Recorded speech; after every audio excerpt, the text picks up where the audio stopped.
पंचलाइट फणीश्वर नाथ रेणु द्वारा रचित एक कहानी है।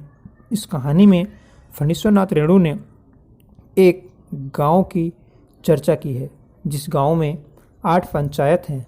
हर एक जाति की अलग अलग पंचायत है, क्योंकि पंचों ने 15 महीने के दंड जुर्माने के पैसे जमा करके राम नवमी के मेले से एक पेट्रोमैक्स अर्थात पंचलाइट खरीदा। पंचलाइट खरीदने के बाद पंचों ने मेले में ही तय कर लिया कि जो 10 रुपये बच गए हैं इनमें से पूजा की सामग्री खरीद ली जाए, क्योंकि बिना नेम टेम के कल कब्जे वाली चीज़ का पुण्य नहीं करना चाहिए। अंग्रेज़ बहादुर के राज में भी जब पुल बनाने से पहले बलि दी जाती थी। मेले में सभी पंच दिन दहाड़े ही गांव को लौटने लगे। सबसे आगे पंचायत का छड़ीदार पंचलाइट का डिब्बा माथे पर लेकर और उसके पीछे सरदार, दीवान और पंच वगैरह। गांव के बाहर ही ब्राह्मण टोली के फुटंगी झा ने टोक दिया, अरे भाई कितने में लालटेन खरीदा है आपने? महतो ने जवाब दिया, देखते नहीं है पंचलाइट है। बामन टोली के लोग ऐसी ही बात करते हैं, अपने घर की डिबरी को भी बिजली बत्ती कहेंगे और दूसरे की पंचलाइट को लालटेन। टोले भर के लोग जमा हो गए। औरत, मर्द, बूढ़े, बच्चे सभी काम काज छोड़कर दौड़ आए। चले चल, अपना पंचलाइट आया है। पंचलाइट छड़ीदार अग्नू महतो रह रहकर लोगों को चेतावनी देने लगा, हाँ दूर से, अरे भाई दूर से, छूना मत करो, छेड़खानी मत करो, ठेस ना लगे। सरदार ने अपनी स्त्री से कहा, सांझ को पूजा होनी है, जल्द से नहा धोकर चौका पीड़ा लगाओ। टोली की कीर्तन मंडली के मूलगैन ने अपने भगतिया को समझाकर कहा, देखो आज पंचलाइट की रोशनी में कीर्तन होगा। बेताले लोगों से पहले ही कह देता हूँ कि आज देर नहीं होनी चाहिए। अगर देर हुई तो देख लेना, मुझसे बुरा कोई नहीं होगा। औरतों की मंडली में गुलरी काकी गोसाई का गीत गुनगुनाने लगी। छोटे छोटे बच्चों ने उत्साह के मारे शोरगुल करना या शोर मचाना शुरू कर दिया। सूरज डूबने के 1 घंटा पहले ही टोली भर के लोग सरदार के दरवाजे पर आकर खड़े हो गए। पंचलाइट पंचलाइट पंचलाइट के सिवा और कोई गप नहीं, कोई दूसरी बात नहीं। सरदार ने गुड़गुड़ी पीते हुए कहा कि जब हम पंचलाइट खरीदने लगे तो उस दुकानदार ने हमसे कहा पूरे 5 कौड़ी 5 रुपये हैं, परंतु मैंने कहा दुकानदार साहेब ये मत समझिए कि हम लोग एकदम देहाती हैं, बहुत पंचलाइट देखा है। इसके बाद दुकानदार मेरा मुंह देखने लगा, बोला लगता है आप जाति के सरदार हैं। ठीक है, जब आप सरदार होकर खुद पंचलाइट खरीदने आए हैं तो जाइए, पूरे 5 कौड़ी में आपको दे रहे हैं। टोले के लोगों ने अपने सरदार और दीवान को श्रद्धा भरी निगाहों से देखा।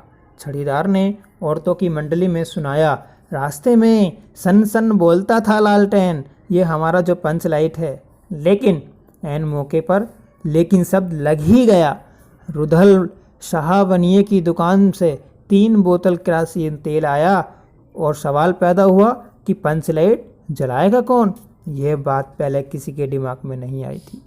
पंचलाइट खरीदने के पहले किसी ने ना सोचा, खरीदने के बाद भी नहीं। अब पूजा की सामग्री चौकी पर सजी हुई है।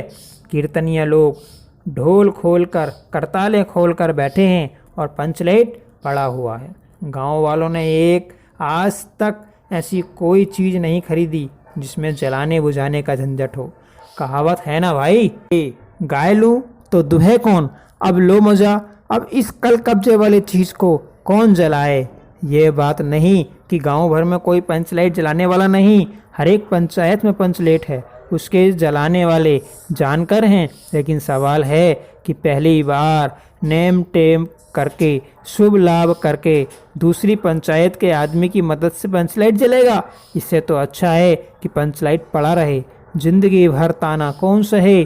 बात बात में दूसरे टोले के लोग कूट करेंगे, तुम लोगों का पंचलाइट पहली बार दूसरे के हाथ। नारे ना, पंचायत की इज्जत का सवाल है, दूसरे टोले के लोग से मत कहिए। चारों ओर उदासी छा गई, अंधेरा बढ़ने लगा। किसी ने अपने घर में आज डिबिया भी नहीं जलाई थी। आज पंचलाइट के सामने डिबरी कौन जलाता? सब किए किराए पर पानी फिर रहा था। सरदार, दीवान और छड़ीदार के मुंह में बोली नहीं, पंचों के चेहरे उतर गए थे। एक नौजवान ने आकर सूचना दी, राजपूत टोली के लोग हंसते हंसते पागल हो रहे हैं। कहते हैं कि कान पकड़कर पंचलाइट के सामने 5 बार उठा बैठो, तुरंत जलने लगेगा। पंचों ने सुनकर मन ही मन कहा, भगवान ने हंसने का मौका दिया है, हंसेंगे नहीं तो क्या करेंगे, हंसने दो, आज इनका समय है।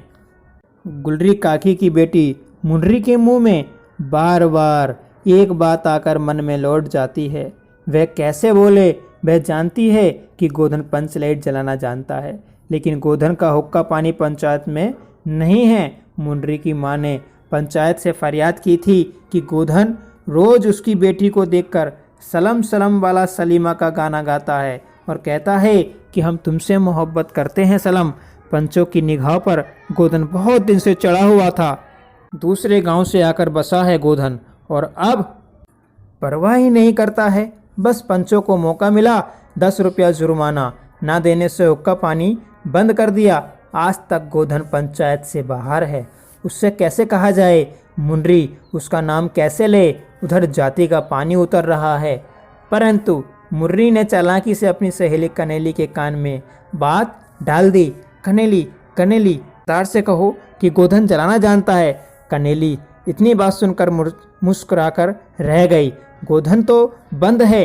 मुंडरी बोली, तू कह दे तो सरदार से, गोधन जानता है पंचलाइट जलाना। कनेली बोली, कौन गोधन जानता है जलाना। लेकिन सरदार ने दीवान की ओर देखा और दीवान ने पंचों की ओर। पंचों ने एक मत होकर हुक्का पानी बंद किया है। सलीमा का गीत गाकर आंख का इशारा मारने वाले गोधन से गांव भर के लोग नाराज थे। सरदार ने कहा, जाति की बंदिश क्या, जबकि जाति की इज्जत तो पानी में बही जा रही है, क्यों ना दीवान जी। दीवान ने कहा, ठीक है। पंचों ने भी एक स्वर में कहा, ठीक है, गोधन को खोल दिया जाए। सरदार ने छड़ीदार को भेजा। छड़ीदार वापस आकर बोला, गोधन के आने को राजी के लिए बहुत नियम किए, परंतु गोधन आने को राजी नहीं हो रहा। कहता है, पंचों की क्या, कल कब्जा बिगड़ गया तो मुझ पे ही दंड जुर्माना भरना पड़ेगा। छड़ीदार ने रोनी सूरत बनाकर कहा, किसी तरह गोधन को राजी करवाइए, नहीं तो कल से गांव में मुंह दिखाना मुश्किल हो जाएगा। गुलरी काकी बोली, जरा मैं देखूं कह के। गुलरी काकी उठकर गोधन के झोंपड़े की ओर गई और गोधन को मना कर ले आई। सभी के चेहरे पर नई आशा की रोशनी चमकी। गोधन चुपचाप पंचलाइट में तेल भरने लगा। सरदार की स्त्री ने पूजा की सामग्री के पास चक्कर काटती हुई बिल्ली को भगाया। कीर्तन मंडली का कार्यक्रम प्रारंभ हुआ और सभी लोग गोधन की ओर देखने लगे। गोधन ने पूछा, स्पिरिट कहाँ है, बिना स्पिरिट के कैसे जलेगा। अब लो मज़ा, अब ये दूसरा बखेड़ा खड़ा हुआ। सभी ने मन ही मन सरदार, दीवान और पंचों की बुद्धि पर अविश्वास प्रकट किया। बिना बूझे समझे काम करते हैं ये लोग। उपस्थित जनसमूह में फिर मायूसी छा गई। लेकिन गोधन बड़ा होशियार लड़का है, बिना स्पिरिट के पंचलाइट जलाएगा। उसने कहा, थोड़ा गरी का तेल ला दो। मुंडरी दौड़ कर गई और एक मलसी गरी का तेल ले आई। गोधन पंचलाइट में पंप देने लगा। पंचलाइट की रोशनी थैली में धीरे धीरे रोशनी आने लगी। गोधन कभी मुंह से फूंकता, कभी पंचलाइट की चाबी घुमाता। थोड़ी देर के बाद पंचलाइट से सनसनाहट की आवाज़ निकलने लगी और रोशनी बढ़ती गई। लोगों के दिल का मैल दूर हो गया। गोधन बड़ा काबिल लड़का है। अंत में पंचलाइट की रोशनी से सारी टोली जगमगा उठी तो कीर्तनीय लोगों ने एक स्वर में महावीर स्वामी की जय ध्वनि के साथ कीर्तन शुरू कर दिया। पंचलाइट की रोशनी में सभी के मुस्कुराते हुए चेहरे स्पष्ट हो गए। गोधन ने सबका दिल जीत लिया। मुंडरी ने हसरत भरी निगाह से गोधन की ओर देखा। आंखें चार हुईं। दोनों ही आंखों में बातें करने लगे और बातें हुईं। कहा, सुना, माफ़ करना, मेरा क्या कसूर है। सरदार ने गोधन को बहुत प्यार के साथ बुलाकर कहा, तुमने जाति की इज्जत रखी है, तुम्हारे 7 खून माफ़ हुए। तुम गाओ, सलीमा का गाना खूब गाओ। मुंडरी काकी बोली, आज रात में मेरे घर में खाना खाना गोधन। गोधन ने एक बार फिर मुनरी की ओर देखा। मुनरी की पलकें झुक गईं। कीर्तनीय लोगों ने एक कीर्तन समाप्त कर जय ध्वनि की। जय हो के नारे लगाए और सारी ध्वनि पूरे गांव में गूंजने लगी। पंचलाइट के प्रकाश से पेड़ पौधे का पत्ता पुलकित हो रहा था। यहीं पर पंचलाइट की कहानी समाप्त होती है। धन्यवाद।